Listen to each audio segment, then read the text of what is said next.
তোমার চোখে জল দেখেও যে বিচলিত হয় না, তার কাছ থেকে আর যাই হোক ভালোবাসা কখনো প্রত্যাশা করো না। দিনের পর দিন অভিমান করে থাকার পরেও যে তোমার মুখে সামান্য হাসিটুকু ফেরানোর জন্য নিজের ছেলে মানুষেতে মেতে উঠতে পারে না, তার কাছ থেকে আর যাই হোক কখনোই গুরুত্ব আশা রেখো না। তোমাকে অন্য কারোর সঙ্গে মিশতে দেখে যে জেলাস ফিল করে না, তার ভালোবাসার আর যাই হোক সাগরের গভীরতায় কখনোই পৌঁছয় না।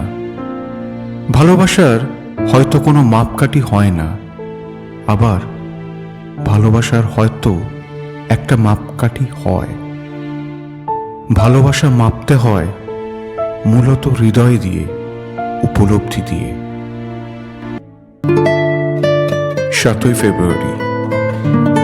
আজ ওর সাথে দেখা করতে যাওয়ার পথে ওর জন্য 10টা লাল গোলাপ কিনলাম, ওই টালিগঞ্জ মেট্রোর সামনে থেকে। দাম শুনে তো আমার রেটিনায় সর্ষে ফুল। অন্যান্য দিন যেই গোলাপগুলো মাত্র 5 টাকা করে নেয়, আজ কিনা সেই গোলাপগুলো 30 টাকা। এই নিয়ে 10 বছরের হলো আমাদের সম্পর্কের। মহারানীর আবদার, বছরের সঙ্গে সঙ্গে গোলাপের সংখ্যাও বাড়াতে হবে। তার মানে এর পরের বছর 11টা, আর আজ থেকে 40 বছর বাদে 50টা। এটা আবদার না গভর্নমেন্ট নোটিশ? মাঝে মধ্যে আমার নিজেরই গুলিয়ে যায়। 8ই ফেব্রুয়ারি। আজ এই নিয়ে প্রায় 3729 বার, হ্যাঁ 3729 বার ওকে প্রপোজ করতে হলো। প্রপোজ ডেফে একটা অজুহাত মাত্র। প্রথম ওই মহিলা ভালোভাবে প্রত্যুত্তর দিতেন, তারপরে তিনি একটা নতুন কায়দা শিখলেন। প্রায় ঘাড় ধরিয়ে প্রপোজ করিয়ে নেবার পর চুপ করে আকাশের দিকে তাকিয়ে থাকতেন। আমি যখন বলতাম, কি রে উত্তর দিলি না যে? অনেকক্ষণ চুপ করে থাকার পর তারপর একটু মুচকি হেসে বলতেন, ঠিক আছে ভেবে দেখব। কিন্তু আজ তিনি তো আর কিছুই বললেন না। খানিকক্ষণ চুপ করে থাকার পর একটা মৃদু হাসির শব্দ পেলাম, হয়তো বুঝলাম ওটাই ওর উত্তর। 9ই ফেব্রুয়ারি। চকলেট নিয়ে হ্যাংলামও হয়তো একটা লিমিট থাকে। একবার অটোয় করে যেতে যেতে একটা বাচ্চা ছেলের ক্যাডবেরিতে টুক করে ভাগ বসিয়ে দিয়েছিলেন ওই ভদ্রমহিলা। ব্যাস, তারপর কি কাণ্ড! লোকের খিদে পায়, কবিতা পায়, ওনার নাকি চকলেট পায়। তবে মোটা হওয়ার ভয়ে কখনো নিজের টাকায় উনি কিনে খান না। সত্যি ভীষণ অদ্ভুত ব্যাপার। আজ ওর জন্য একটা বড় চকলেট কিনে নিয়ে যাওয়ার সময় দেখলাম রাস্তার অন্য পারের ফুটপাতে অন্য একটা ছেলে, হয়তো তার প্রেমিকার জন্য আমার মতনই একটা বড় চকলেট কিনে নিয়েছে। দেখে মনে হলো তার মানে আমি হয়তো একা নই। 10ই ফেব্রুয়ারি। আজ শরীরটা খারাপ থাকায় আর দেখা করতে যেতে পারিনি। ওই মহিলাকে এমনটাই জানিয়েছি।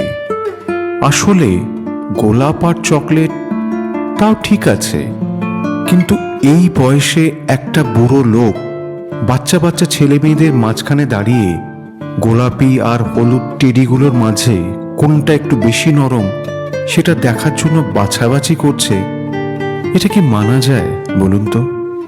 তাই এই টেডির ব্যাপারটা অনলাইনে কিনে ওর ঠিকানায় কুরিয়ার করে দিই।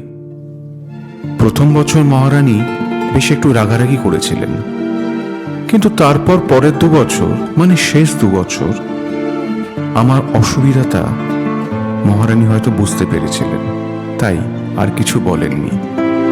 11ই ফেব্রুয়ারি। তুমি কিন্তু দিনে 5টার বেশি সিগারেট খাবে না, প্রমিস? আমি ছাড়া অন্য কোনো মেয়ের ছবিতে কিন্তু তুমি লাভ রিয়াক্ট দেবে না, কি promise? I like your salt and pepper look. So, you are not going to dye your hair. Promise? এই ছিল গত 3 বছরে প্রমিস করানোর নমুনা। এই যৎসামান্য প্রমিসিং এজেন্ডা নিয়ে যে মানুষটা গত 3 বছর ধরে দিনের পর দিন আমাকে সহ্য করেছে, তাকে ভালো না বেসে থাকা যায় বলুন তো? তাই আজ আমি ওকে আগেভাগেই বলে দিলাম, প্রমিস, তুই যা বলবি আমি তাই করব। শুনে মহিলা এতটাই হতভম্ব হয়ে গেলেন যে ঠোঁট থেকে আর কোনো যেন কথা বেরোলো না। 12ই ফেব্রুয়ারি। আজ একটা সিকিউরিটি গার্ড আমাদের দেখে কিছুক্ষণের জন্য থমকে গেছিল। মহিলার বরাবরই একটা অভিযোগ, সেটা হচ্ছে আমার উচ্চতা নিয়ে। আমি যখন ওর পাশে হাঁটি তখন নাকি আমাকে ওর জেঠু বলে মনে হয়। আমাকে জড়িয়ে ধরলে নাকি ওর মনে হয় উনি পাহাড়ে ওঠা প্র্যাকটিস করছেন। আজ ভদ্রমহিলাকে জড়িয়ে ধরতে হলো, তার একটা বিশেষ কায়দায়। অবশ্য আমার আর কোনো উপায় ছিল না। আর ঠিক সেই সময়ে ওই সিকিউরিটি গার্ড ভদ্রলোক এসে হাজির। উফ, সত্যি আসার আর সময় পেলেন না ভদ্রলোক। 13ই ফেব্রুয়ারি। এই ব্যাপারটা না ভীষণ ব্যক্তিগত, তবু আজ পর্যন্ত যতবার ভদ্রমহিলাকে চুমু খেয়েছি মনে হয়েছে বুকের ভেতর কেউ যেন দামামা বাজিয়েছে। আজও তার অন্যথা হলো না। শুধুমাত্র ওই সিকিউরিটিটা এসবের মাঝখানে এসে পড়ে আরো একবার আমাদের দেখে অবাক চোখে তাকিয়ে রইল। কাউকে বোধহয় আগে এরকম চুমু খেতে দেখেনি। কি করব? আজ মহিলা যে মাটির নিচে কফিনের মধ্যে দিব্যি শুয়ে আছেন। চুমু খেতে গেলে আমাকে তো আমার ঠোঁটটা মাটিতে ঠেকাতেই হবে। 14ই ফেব্রুয়ারি। গতকাল জড়িয়ে ধরার পর মাটি থেকে উঠে দেখি সমস্ত জামায় আমার ধুলো লেগে আছে। এই সিকিউরিটি গার্ড ভদ্রলোক হয়তো নির্ঘাত আমাকে পাগল ঠাউরেছেন। অনেক লোকের মুখেই শুনেছি যার কেউ নেই তার ঈশ্বর আছেন, তবে আমি মনে করি যার কেউ নেই তার অপেক্ষা আছে। আর এই অপেক্ষাই পারে সারা জীবনের মতো আলাদা হয়ে যাওয়া দুটো মানুষকে এক আকাশের তলায় সামনাসামনি দাঁড় করিয়ে দিতে।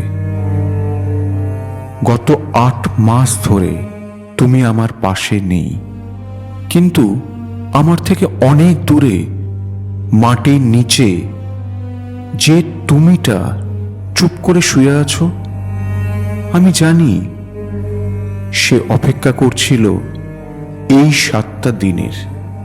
এই 7টা দিন কারো চোখে লোক দেখানো, কারো চোখে আবার আধেকলাপনা, কারো চোখে কলোনিয়াল হ্যাংওভার। আমিও মাঝে মাঝে বিরক্ত হতাম এই 7টা দিন আসলে।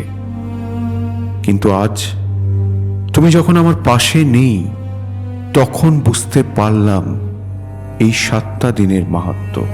এই যে বছরের নির্দিষ্ট 5টা দিনে ধুমধাম করে দুর্গাপুজো হয়, এই যে বছরের নির্দিষ্ট একটা দিনে ঈদ পালন করে মানুষ, এই যে বছরের নির্দিষ্ট একটা দিনে সমস্ত শহর ঝলমল করে ওঠে ক্রিসমাস পালন করার জন্য, এগুলো তো বছরের যে কোনো দিন হতে পারত, কিন্তু কেন হয় না? কারণ তাহলে অপেক্ষা নামক শব্দটা চিরতরে মুছে যাবে উৎসবের অভিধান থেকে। আমরা যারা ভালোবাসাকে একটা ধর্ম হিসাবে মেনে নিয়েছি তাদের কাছে এই 7টা দিন একটা ধর্মীয় উৎসব। ছোটবেলা থেকে আমি কোনোদিন সেভাবে ডায়েরি লিখিনি। গত 7ই ফেব্রুয়ারি রাতে প্রথম লিখতে বসেছিলাম, আর গত 6 দিন যা যা লিখেছি সেগুলো পড়ে হাসি পেলেও সেটাকে সংবরণ করার চেষ্টা করুন। আজ এই পাতাটা এখানে বসেই লিখছি, তার কারণ তোমার ইচ্ছা ছিল আমার প্রেমপত্র লিখতে দেখার। এই লেখাটা শেষ হবার পর ডায়েরির 7টা পাতা আমি রেখে যাব এখানে, সাথে নিয়ে যাব আরেকটা ডায়েরি, যাতে চাইলেও এই 7 দিনে কোনো দাগ কাটতে পারবে না। আবার এইভাবে পরের বছর এই দিনে আরেকটা ডায়েরি হাতে নিয়ে আমি বসবো তোমার সামনে।